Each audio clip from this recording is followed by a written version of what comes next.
আন্তর্জাতিক অপরাধ ট্রাইব্যুনালের নেতৃত্বে বড়সড় রদবদল আনল সরকার।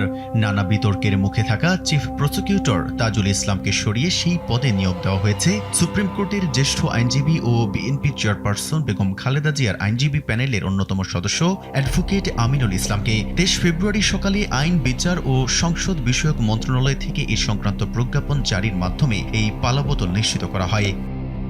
সলিসিটর মোহাম্মদ মঞ্জুরুল হোসেন স্বাক্ষরিত প্রজ্ঞাপনে স্পষ্ট জানানো হয়েছে, পুনরাদেশ না দেওয়া পর্যন্ত advocate Aminul Islam chief prosecutor হিসেবে দায়িত্ব পালন করবেন এবং এর মাধ্যমে তাজুল ইসলামের নিয়োগ বাতিল বলে গণ্য হবে। নতুন দায়িত্ব পাওয়া আমিনুল ইসলাম আইনি অঙ্গনে বেশ পরিচিত মুখ।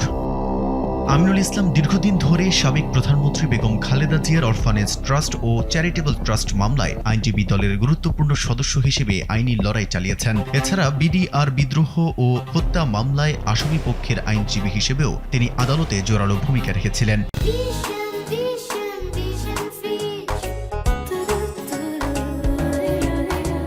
অ্যাডভোকেট আমিনুল ইসলাম হবিগঞ্জ জেলার মাধবপুর উপজেলার চৌমোহনী ইউনিয়নের গোপীনাথপুর গ্রামের বাসিন্দা এবং মাধবপুর উপজেলা পরিষদের মহিলা vice chairman advocate Sufia Akter হেলেনের স্বামী।